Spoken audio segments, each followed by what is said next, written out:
Então, muito bom dia, irmãos, irmãs. Quem aqui já provou óleo de fígado de bacalhau? Que ponha a mão no ar. Então, uma boa parte vai entender. Tu nunca provaste óleo de fígado de bacalhau? Não? É bom, não é?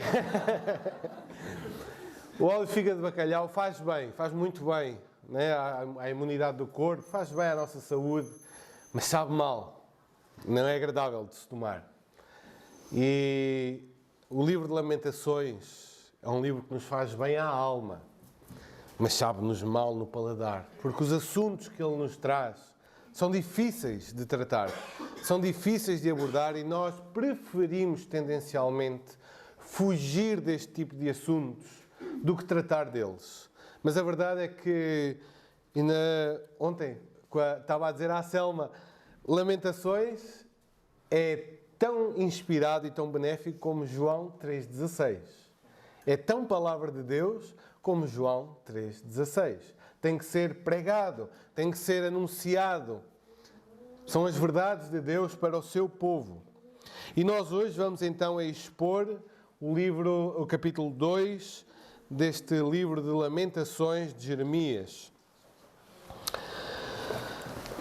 Um breve contexto para aqueles que poderão não estar ocorrentes. O livro de Lamentações narra, pelo testemunho do profeta Jeremias, a destruição de Jerusalém após o cerco da Babilónia. E foi uma destruição grande. E quando nós olharmos para este texto, pensemos no Salmo 122 que nós lemos, que os peregrinos chegavam às portas de Jerusalém e diziam: alegrei-me quando disseram vamos à casa do Senhor. E eles paravam diante de Jerusalém a ver toda aquela construção, toda aquela grandeza e deliciavam-se a ver o templo. É um contraste tremendo com agora a visão de Jeremias acerca do mesmo templo. Na verdade, o capítulo 2 de Jeremias de Lamentações trata da ira. Quão poderosa é a ira dos homens? Quão poderosa pode ser a ira dos homens? Nós sabemos que atualmente o homem tem capacidade para destruir várias vezes o planeta Terra, pelas bombas nucleares que tem. Mas, e o poder destrutivo de Deus? Qual é o poder de destruição do próprio Deus? Vivemos num tempo onde é enfatizado que Deus é amor, somente amor. Deus é amor, de facto. Mas Deus, além de amor, Deus também é justo e é santo. E responde ao pecado com justiça e com santidade.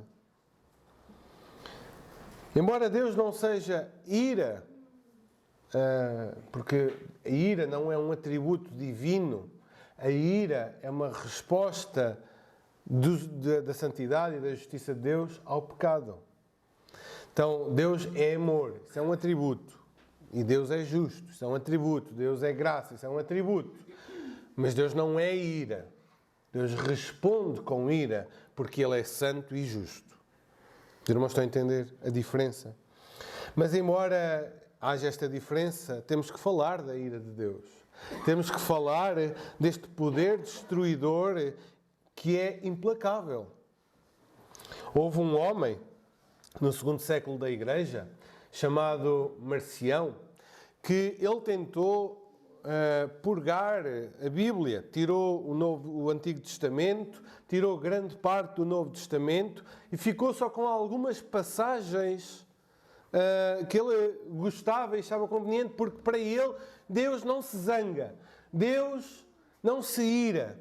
Esse é o Deus do Antigo Testamento. Deus é um Deus de amor, é um Deus de graça, é um Deus de misericórdia, mas não é um Deus que faz justiça, que é reto e que é santo em todas as suas atitudes.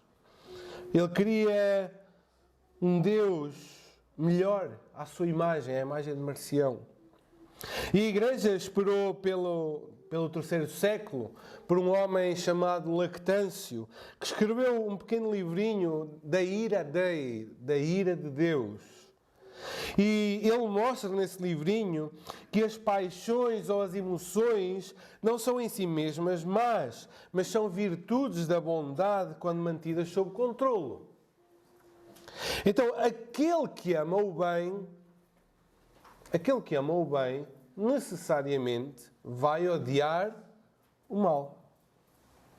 Então, a ira de Deus, ela não é má, ela é uma resposta natural ao mal, ao pecado. Porque o amor do bem emana diretamente do ódio ao mal. Eu amo os meus filhos. Eu amo os meus filhos. Amo-os com a minha vida. E por amar os meus filhos, eu abominarei todo aquele que os prejudicar e que lhes fizer mal. Porque eu amo os meus filhos, eu odeio aquele que prejudica e que trata mal os meus filhos. E porque Deus ama o bem, Ele abomina o mal. Ninguém pode amar a vida sem abominar a morte. Ninguém pode ter apetência para a luz sem ter antipatia pelas trevas. Então a ira de Deus torna-se necessária. Sabem, irmãos, quando nós retiramos a ira de Deus, nós melindramos a santidade de Deus. Nós tocamos na santidade de Deus. Porque a ira de Deus é uma resposta da sua santidade ao pecado. E esta ira de Deus, dizia Lactâncio, não é explosiva, não é irracional, não é inexplicável. É antes a sua expressão do verdadeiro desagrado pela nossa maldade e pelo nosso pecado. Mesmo em Deus, a ira nunca é uma força ou uma paixão dominante, mas é um instrumento da sua vontade. Então nós vamos tratar da ira de Deus aqui neste capítulo 2. Um assunto difícil, é como o óleo de figa de bacalhau, mas vai-nos fazer bem, irmãos. Vai-nos fazer bem. Vamos então fazer a leitura do nosso capítulo. Lamentações, capítulo 2. Diz assim a palavra do Senhor. Como o Senhor cobriu de nuvens na sua ira a filha de Sião, precipitou do céu à terra a glória de Israel, e não se lembrou do estrado de seus pés no dia da sua ira. Devorou o Senhor todas as moradas de Jacó, e não se apiedou. Derribou no seu furor as fortalezas da filha de Judá, lançou por terra e profanou o reino e os seus príncipes. No furor da sua ira, cortou toda a força de Israel, retirou a sua destra de diante do inimigo e ardeu contra Jacó como labareda de fogo, que tudo consome em redor.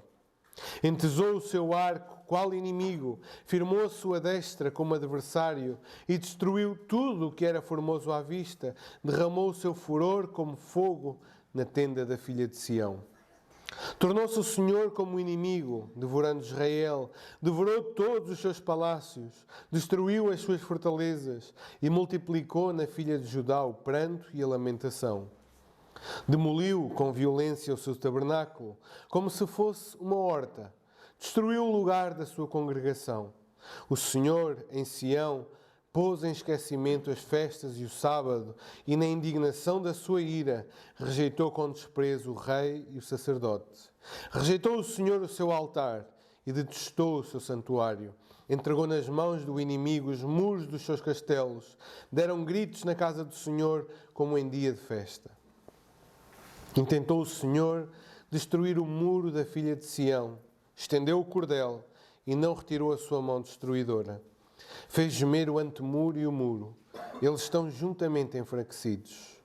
As suas portas caíram por terra. Ele quebrou e despedaçou os seus ferrolhos. O seu rei e os seus príncipes estão entre as nações, onde já não vigora a lei, nem recebem visão alguma do Senhor os seus profetas. Sentados em terra se acham silenciosos os anciãos da filha de Sião.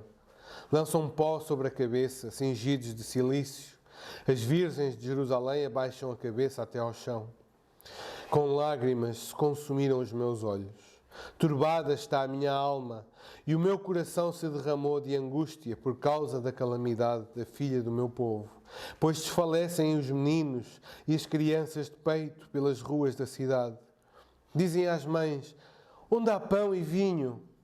Quando desfalecem como o ferido. Pelas ruas da cidade, ou quando exalam a alma nos braços da sua mãe. Que poderei dizer-te? A quem te compararei, ó filha de Jerusalém? A quem te assemelharei para te consolar a ti, ó Virgem, filha de Sião? Porque grande como o mar é a tua calamidade, quem te acudirá? Os teus profetas te anunciaram visões falsas e absurdas e não manifestaram a tua maldade para restaurarem a tua sorte, mas te anunciaram visões de sentenças falsas que te levaram para o cativeiro. Todos os que passam pelo caminho batem palmas, assobiam e meneiam a cabeça sobre a filha de Jerusalém. É esta a cidade que dominavam a perfeição e a formosura, a alegria de toda a terra? Todos os teus inimigos abrem contra ti a boca, assobiam e rangem os dentes e dizem: devoramo-la. Certamente este é o dia que esperávamos, achámo-lo e vimo-lo. Fez o Senhor o que intentou. Cumpriu a ameaça que pronunciou desde os dias da antiguidade. Derrubou e não se apiedou. Fez que o inimigo se alegrasse por tua causa e exaltou o poder dos teus adversários. O coração de Jerusalém clama ao Senhor. Ó muralha, filha de Sião, corram as tuas lágrimas como um ribeiro de dia e de noite. Não te des descanso, nem pare de chorar a menina dos teus olhos. Levanta-te, clama de noite, no princípio das vigílias. Derrama como água o coração perante o Senhor. Levanta a Ele as mãos pela vida dos teus filhinhos, que desfalecem de fome à entrada de todas as ruas. Vê, ó Senhor, e considera a quem fizeste assim. Hão de as mulheres comer o fruto de si mesmas, as crianças do seu carinho? Ou se matará no santuário do Senhor o sacerdote e o profeta? Jazem por terra, pelas ruas, o moço e o velho. As minhas virgens e os meus jovens vieram a cair à espada. Tu os mataste no dia da tua ira. Fizeste matança e não te apiedaste. Convocaste de toda a parte terrores contra mim, como num dia de solenidade. Não houve no dia da ira do Senhor quem escapasse ou ficasse. Aqueles do meu carinho, os quais eu criei, o meu inimigo os consumiu. Até aqui a palavra do Senhor. Os irmãos já perceberam que a leitura é forte. A leitura desafia-nos realmente a repensarmos o que é que nós pensamos acerca de Deus. E a primeira coisa que nós aprendemos neste texto, a partir do versículo 1 até ao 10, é a força da ira do Senhor. E isso vai acontecer do versículo 1 ao 10 de duas maneiras. Do versículo 1 ao 5 de uma forma poética, do versículo 6 ao 10 de uma forma mais narrativa, a contar o que aconteceu de facto. Então temos do 1 ao 5 esta descrição poética da ira de Deus. E o profeta apresenta-nos imagens fortes desta ira não reprimida de Deus. Ele começa com uma frase que vai ser esclarecida ao longo dos versículos, dizendo que o Senhor cobriu de nuvens. Cobriu de nuvens. Esta ideia de trevas, a filha de Sião. De que modo estas nuvens se adensaram sobre Jerusalém?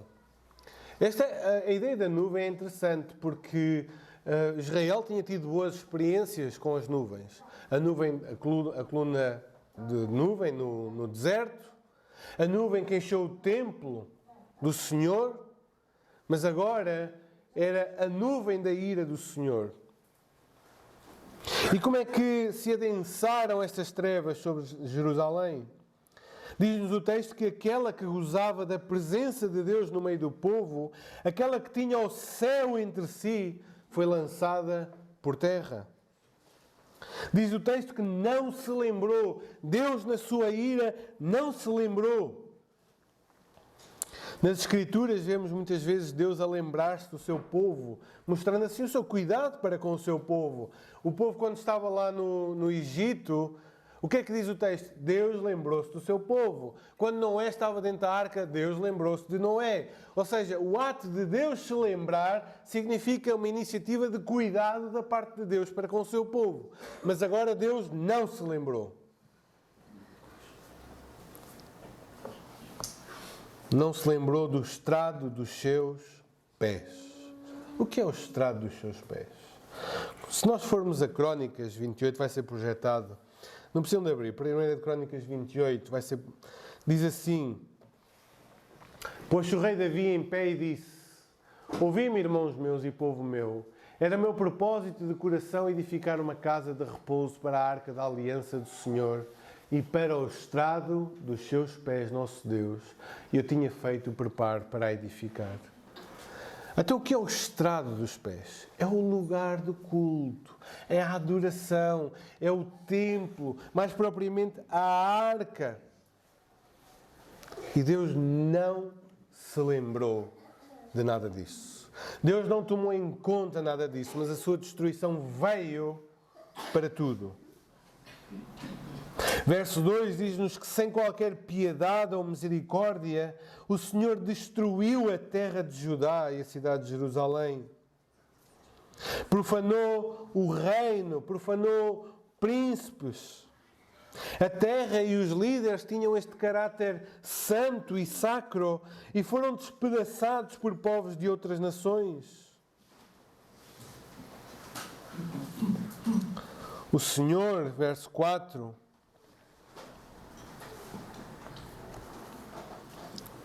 verso 3, o Senhor secou toda a força de Judá e retirou a sua proteção. A ideia de retirar a mão direita é esta ideia de não estender ajuda. Recolher a direita é não estender, é não dar ajuda. O Senhor retirou a sua mão direita, retirou este sinal de proteção e de defesa do povo e deixa o povo entregue aos seus inimigos. Então no versículo 4 e 5 o Senhor é apresentado como inimigo do seu povo. Notemos que não é dito que o Senhor é o inimigo, mas que o Senhor é como um inimigo. Pois se o Senhor fosse inequivocamente o inimigo e absolutamente contra Jerusalém, não haveria qualquer esperança mesmo. Mas eles sentiram o Senhor como um inimigo. Mas ainda assim o profeta não minimiza a severidade da ação de Deus contra o seu povo. Ele está a sofrer a ira do Senhor. Mas há esperança. O Senhor é sentido como um inimigo, mas não é de facto inimigo. Então temos aqui do verso 1 ao 5 esta descrição poética de alguém que sentiu o peso da ira de Deus sobre si. E a partir do 6 nós temos esta descrição mais física da ira de Deus. Agora a descrição concentra-se sobre a destruição mais trágica para o povo. A perda do lugar da adoração. Vejam o verso 6. O Senhor demoliu o seu tabernáculo com violência, como se fosse o quê? Uma horta. Uma cabana. Uma coisa completamente insignificante. Ainda ontem foi dado aos meninos da escola dominical a lição era sobre o templo do Senhor. E os meninos puderam, os mais pequeninos, os maternais e primários, puderam ver a beleza da construção, a grandeza daquela construção, cheia de pedras preciosas, uma edificação esplendorosa. Era algo que qualquer israelita se deslumbrava com aquilo. Mas o Senhor destruiu tudo isso, como se fosse uma cabana no quintal, na horta. O Senhor tirou da lembrança as festas sagradas. Ou seja, já ninguém se lembrava de ir ao templo adorar. Já ninguém se lembrava das festas. O Senhor rejeita o rei, rejeita o sacerdote, rejeita o altar, detestou o santuário. Entregou o que era de mais sagrado nas mãos dos inimigos. E ouvia-se gritos lá dentro do templo. mas como eu disse a semana passada, não eram gritos de adoração, eram gritos dos inimigos a celebrarem por levarem as coisas do templo embora. Não foram gritos de aclamação ao Senhor, mas atos de zombaria e de sacrilégio, quando o inimigo exultante expressou esta alegria na conquista da cidade. Capturaram o templo, capturaram aquilo que qualquer israelita acreditava ser incapturável, indestrutível. Os muros que protegiam a cidade agora estão no chão como uma viúva que lamenta. Não há proteção possível. Verso 9 diz-nos que os portões e as barras, aquelas travas de madeira que já não tinham qualquer utilidade. Aqueles portões guardaram Jerusalém, irmãos, enquanto o Senhor guardou a cidade. Porque a partir do momento que Deus deixou de guardar a cidade, aqueles portões tornaram-se inúteis. O que é que diz o Salmo 127? Se o Senhor não guardar a cidade, em vão vigia o sentinela. Aqueles portões guardaram e foram úteis enquanto o Senhor guardou. Mas a partir do momento que Deus tirou a sua proteção, que Deus tira a sua mão, que Deus tira a sua ajuda, não há força, não há proteção que nos valha. Mas não foram só muros, as portas, o templo, a comunidade também sofreu. Reis e príncipes foram para o exílio. Profetas não recebem nenhuma visão do Senhor. Não há uma palavra do Senhor para aquele tempo. Verso 10 diz que os líderes, os anciãos, aqueles que deveriam instruir o povo com sabedoria, agora só têm uma coisa a fazer, que é manterem-se em silêncio. A gente pode sofrer um pouco e isso faz-nos ter um discurso eloquente. Mas o sofrimento mais profundo é visto na incapacidade do sofredor de falar.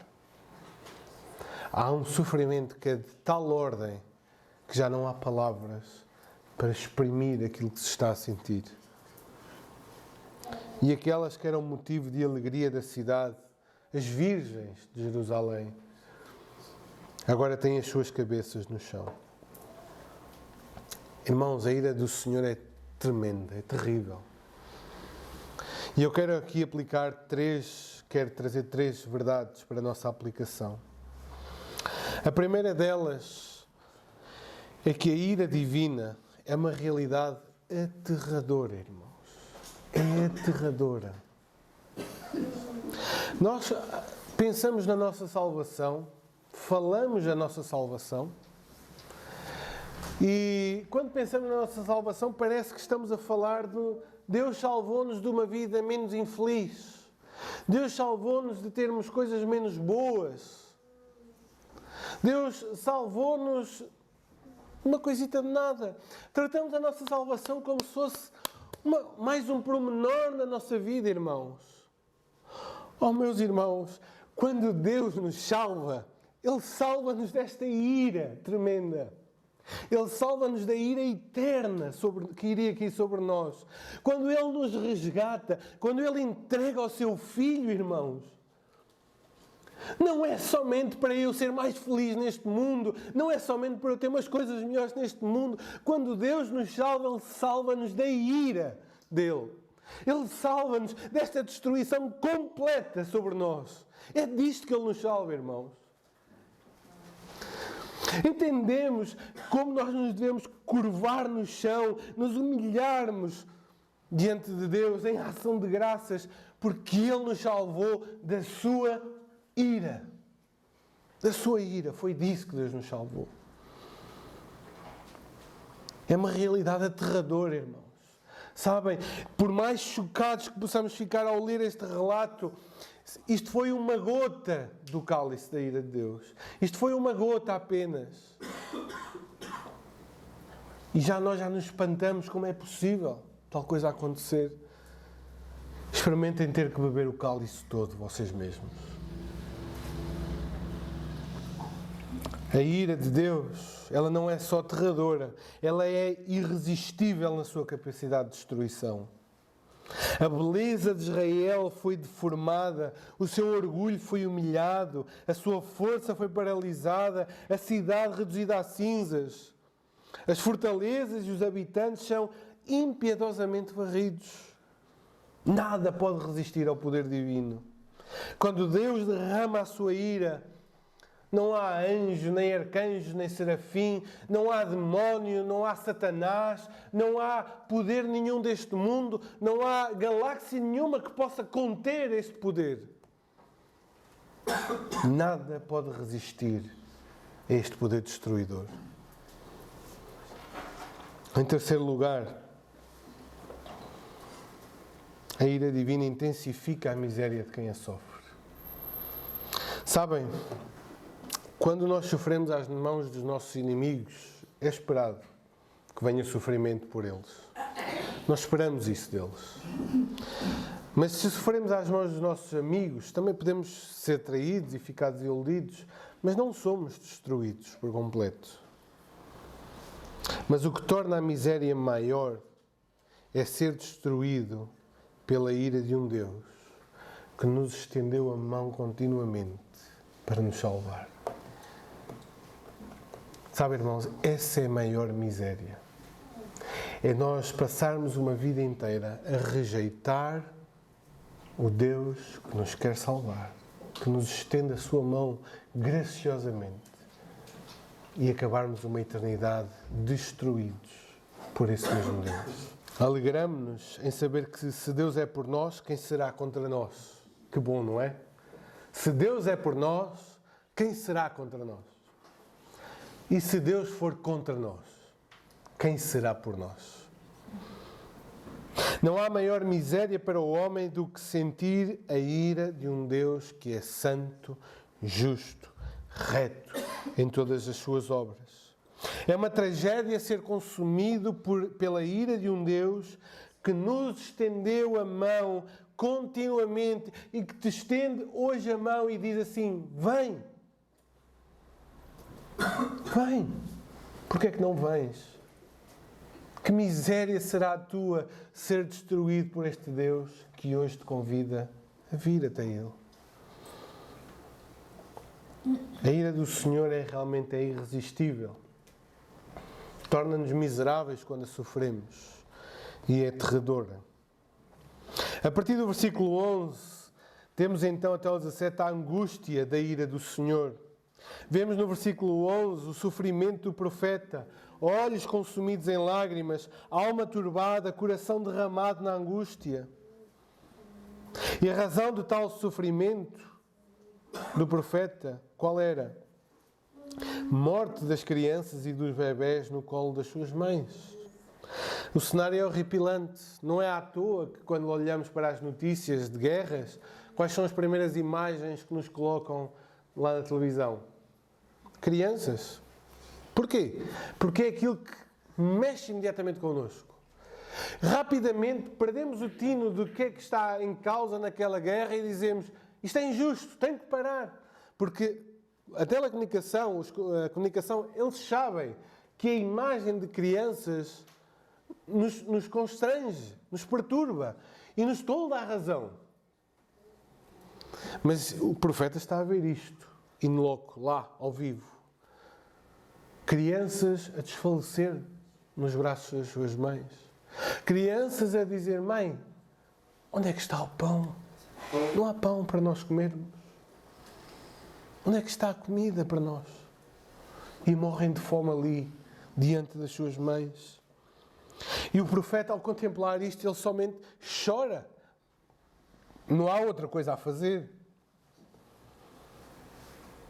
Então no versículo 3 ele mostra a condição miserável de Jerusalém. Ele diz, versículo 13, que poderei dizer-te: a quem te compararei, ó filha de Jerusalém? A quem te assemelharei para te consolar a ti, ó Virgem filha de Sião? Porque grande como o mar é a tua calamidade, quem te acudirá? Vemos aqui uma dor incompreensível, ou incomparável, aliás. A quem te compararei? Jerusalém tem que sofrer sozinha. E o mestre dos símiles, o mestre das comparações, o próprio Jeremias, que escreve um livro assim, ele chega a um ponto do sofrimento de Jerusalém que ele diz: eu não tenho mais nada para se comparar com o teu estado de miséria. Não há mais nada para se comparar contigo. A sua tragédia é incomensurável. Ou seja, não se pode medir. O mar é o único exemplo encontrado para a dimensão da tragédia. Ó Jerusalém, tu tens um dilúvio de aflições, um mar de problemas, um oceano de misérias dentro de ti. O seu estado é inconsolável. A quem te assemelharei para te consolar? Quem poderia reverter esta tragédia?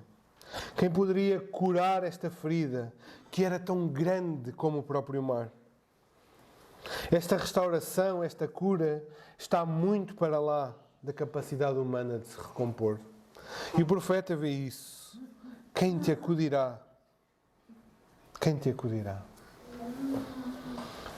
E o verso 14 mostra-nos que uma das grandes misérias de Jerusalém foram os seus profetas. Sabem, irmãos, é verdadeiramente uma calamidade para o povo quando aqueles que devem falar a palavra de Deus preferem falar mentiras. É realmente trágico para o povo ser enganado por líderes que têm medo de pregar a verdade de Deus. Parte da tragédia foi por causa da liderança que pregava mentiras. Veremos melhor isso no capítulo 4. Sabem, é fácil para um pastor não ter problemas com a sua congregação. Eu podia não ter nenhuma tensão dentro desta congregação. Bastaria adequar o meu discurso aos irmãos. Falar o que os irmãos gostam, os assuntos preferidos, não dizer nada que fosse contra a opinião deste ou daquele. Eu poderia estar nesta congregação com zero tensões. Bastaria adequar e ser mentiroso nas minhas palavras. É isso que os irmãos gostam? É que é isso que leva ao declínio. Alguém que não é capaz de falar a palavra de Deus, a verdade de Deus. Era assim que os profetas faziam. Palavras de paz, amor, prosperidade, sem castigo, sem punição, sem santidade. Olha em Jeremias 6,13 o que é que diz: porque desde o menor deles até ao maior, cada um se dá à ganância.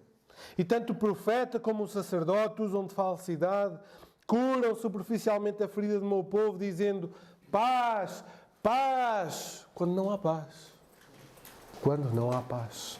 Jeremias 7 diz assim: não confieis em palavras falsas, dizendo templo do Senhor, templo do Senhor, templo do Senhor é este.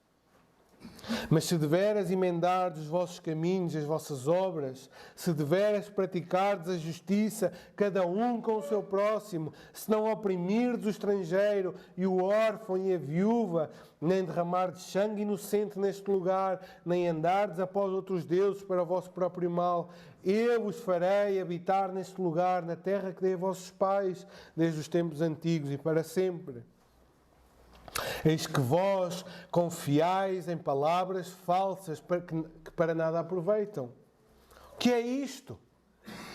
Furtais e matais, cometeis adultério e jurais falsamente, queimais incenso a Baal e ainda andais após outros deuses que não conheceis. E depois vindes e vos pondes diante de mim nesta casa que se chama pelo meu nome e dizeis: estamos salvos. Sim, só para continuardes a praticar estas abominações. Será esta casa que se chama pelo meu nome um covil de salteadores aos vossos olhos? Eis que eu mesmo vi isto, diz o Senhor. Era isto. Cada um vivia como queria, cada um fazia as coisas que queria, cada um adorava ao seu Deus, tinha as suas práticas, tinha os seus vícios, tinha as suas condutas, cada um vivia como desejava. E depois chegavam lá ao sábado no culto e diziam: estamos salvos, temos o templo do Senhor, nada vai acontecer. Imaginem o que era cada um de nós viver como quer durante a semana, fazer as estupidezes que quer durante a semana, as obscenidades que quer durante a semana. Vivemos na imoralidade, vivemos na rebaixaria, no engano, na corrupção. Fazemos o que queremos durante a semana, mas ao domingo de manhã chegamos aqui e dizemos: estamos salvos, estou aqui na igreja a cultuar a Deus. Será que isto não acontece? Será que isto não acontece mesmo aqui?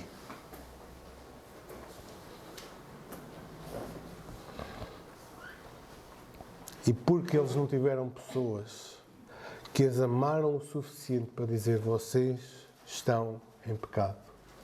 Mas tiveram profetas que ainda reforçavam esta conduta. Agora estão a pagar o preço.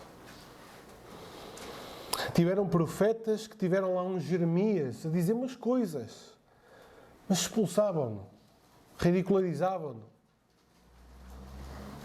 Demasiado duro, demasiado intransigente. Agora é melhor, não é? Jerusalém é agora motivo de desprezo e de escárnio. Versículos 15 e 16.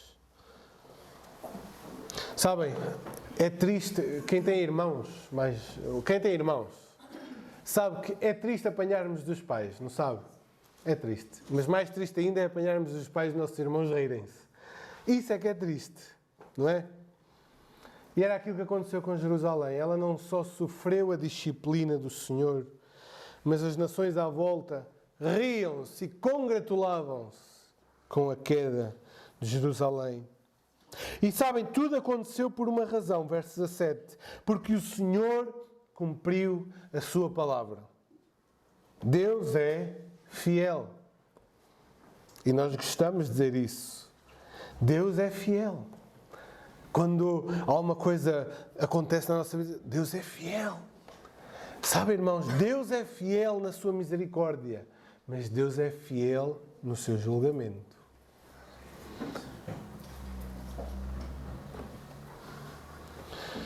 Esta é a maior das tragédias. O povo ignorou as advertências do Senhor. E sabes, se tu ignoras as advertências de Deus, se tu ignoras as admoestações de Deus, Deus é fiel.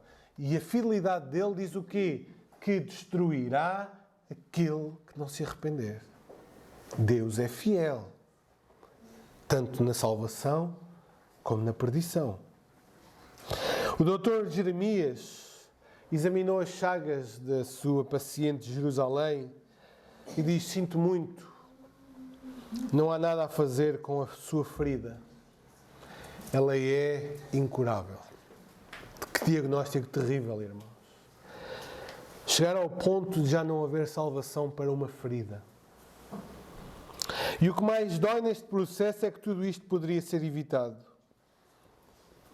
Se tivessem ouvido Jeremias e outros tantos profetas que o Senhor levantou, e se os profetas que havia tivessem proferido a palavra do Senhor e não mentiras, sabem, já não bastava a dor do sofrimento em si, ainda têm a dor de ouvir o escárnio dos outros, a dor de ver que os outros se alegram com a sua calamidade. Mas o capítulo 2, embora escrito em tons menores, termina com um tom maior. Verso 18 a 22 diz-nos que a cura está no Senhor. A cura está no Senhor. O profeta pega na cabeça da cidade de Jerusalém personificada, pega assim na cabeça de Jerusalém e inclina-a para cima para que ela olhe para o alto. E a pergunta do versículo 13, quem te acudirá? É respondida agora. Jerusalém deve chorar. Chorar abundantemente. Corram as tuas lágrimas como um ribeiro, nem dês descanso. Mostra que Jerusalém deveria colocar-se diante de Deus. Embora o Senhor se tenha apresentado como um inimigo, cheio de ira, Ele é o único que pode curar esta ferida incurável.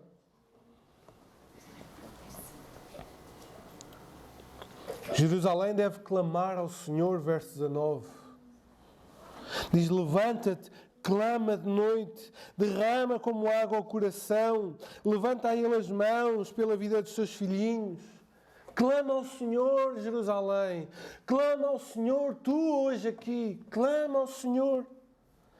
Jerusalém deveria clamar ao Senhor, verso 20, pela fome que está a matar as criancinhas, pelo canibalismo que se está a assistir. Iremos ver melhor isso mais adiante. Clamar pela morte de pessoas de todas as idades, verso 22. O capítulo 2 termina como o capítulo 1, com o assunto no colo de Deus. Jerusalém, a tua ferida é intratável, mas volta-te para Deus. Olha para Deus. Clama àquele que te pode restaurar.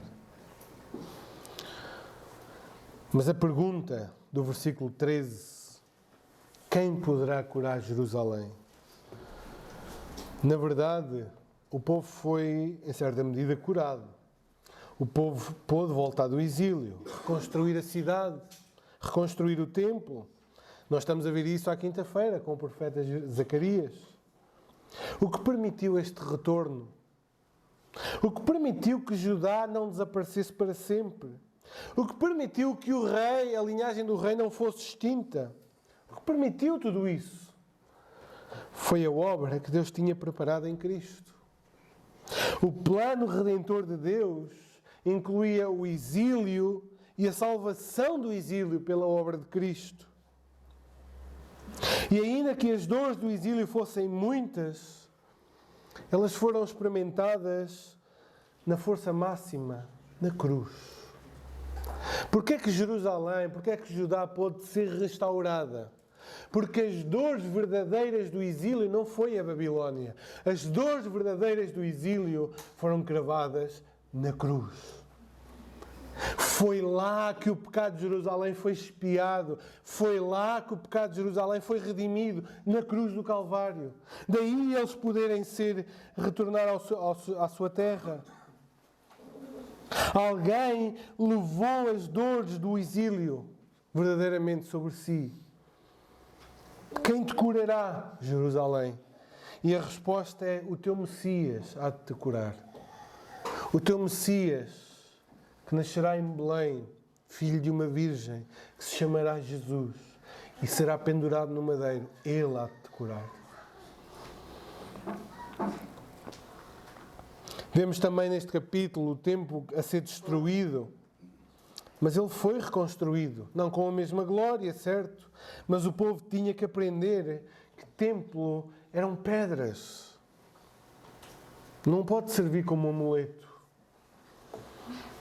Então Deus mostrou através da destruição do templo que Ele vai muito para lá do templo, o relacionamento com Ele é muito para lá desta casa de oração, é muito para lá de edifícios. O relacionamento com Ele é de coração, é espiritual.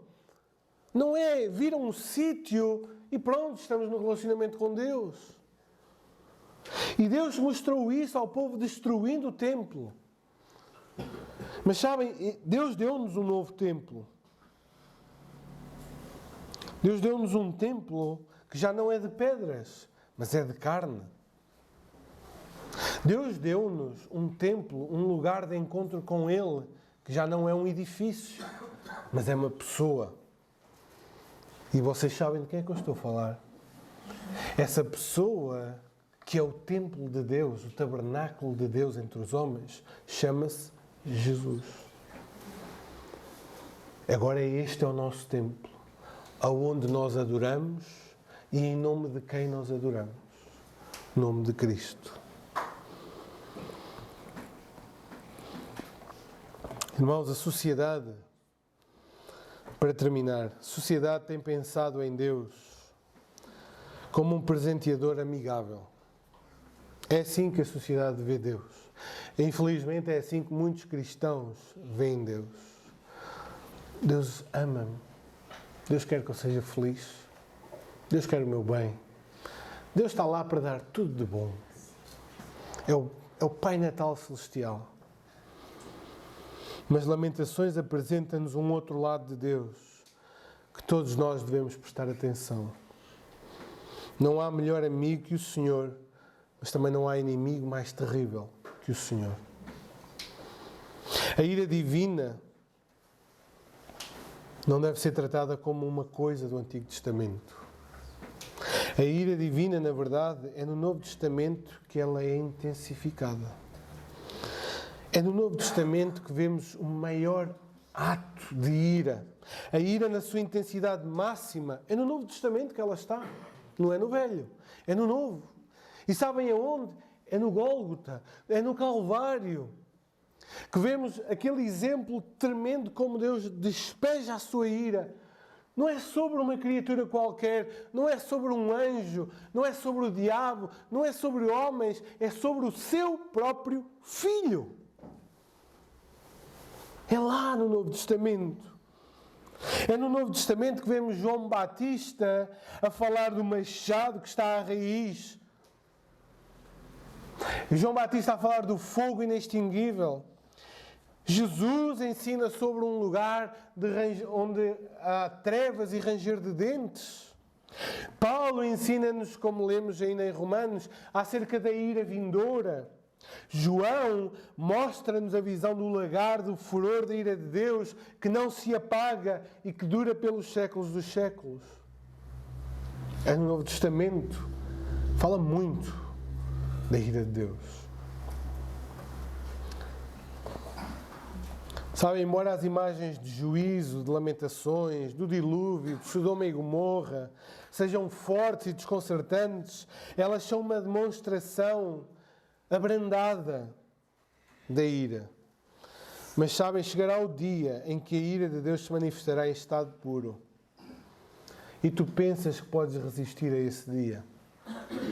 Serás tolo e insensato o suficiente para pensar que permanecerás de pé nesse dia? Nós temos que pregar esta ira, irmãos. As pessoas têm que saber que o que os aguarda não é bom. As pessoas têm que saber que há uma ira aguardada para elas, caso elas não se arrependam. Tu hoje aqui tens que saber que se não te arrependeres e creres em Jesus Cristo, é a ira de Deus que te aguarda. Não é outra coisa. E tu não poderás prevalecer contra ela. Nós temos que pregar sobre a ira. Temos que mostrar a urgência do arrependimento, a urgência da conversão. Porque uma vez passado daqui, acabou-se. Mas Deus é gracioso e dá-nos a possibilidade de escapar desta ira terrível mediante o sacrifício do seu Filho amado, que se entregou e bebeu o cálice por nós. Como poderemos nós escapar se não for pelo caminho da cruz? É lá que Deus se reconcilia contigo, rebelde, e satisfaz a sua justiça. Eu quero dizer a todos nós e àqueles que estão a hesitar dar este passo de fé em Jesus,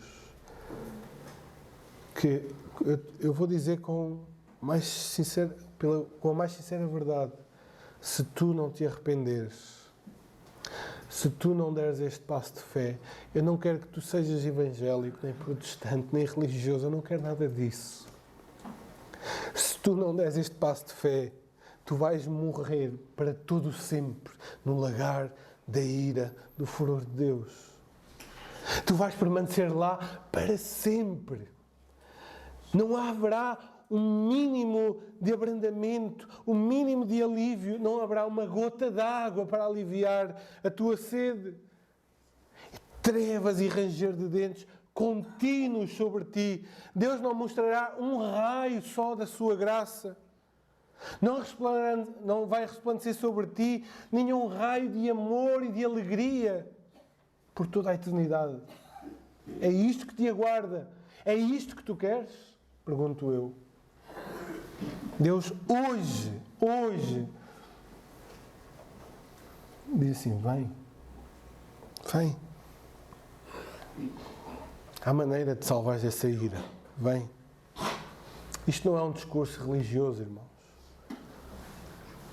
Eu estou-vos a pregar o Evangelho.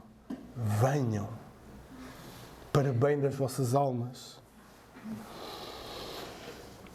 E sabem, mesmo para aqueles que já são crentes no Senhor, ainda assim temos que enfrentar a realidade de que somos disciplinados por Ele. Deus disciplina os seus filhos. Uma vez preguei sobre a disciplina de Deus e que Deus açoita os seus filhos. E houve um crente que disse, esse não é o meu Deus. Não é o teu Deus, mas é o Deus da Bíblia. Pode não ser o teu Deus, é verdade. Porque se calhar tens uma imagem de Deus à tua maneira, mas é o Deus da Bíblia.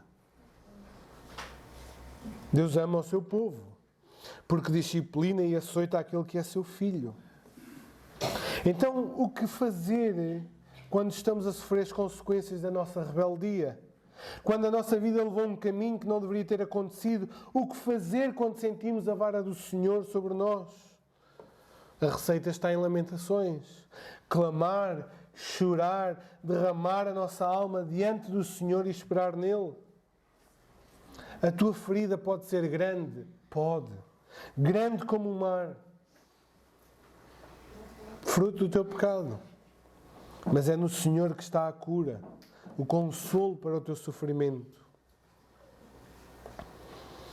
É no Senhor que está a cura para a salvação da tua alma. Mas talvez no teu casamento, tu como marido estejas a sofrer porque pecas como marido. Talvez estejas a sofrer porque como esposa, pecas como esposa.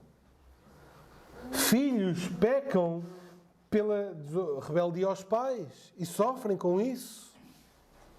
Talvez nos relacionamentos com os nossos irmãos haja sofrimento na nossa vida por causa do nosso pecado.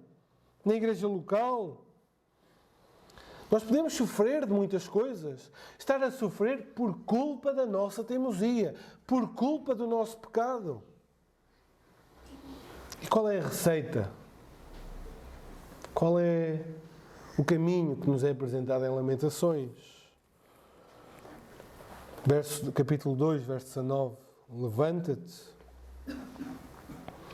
clama de noite, no princípio das vigílias.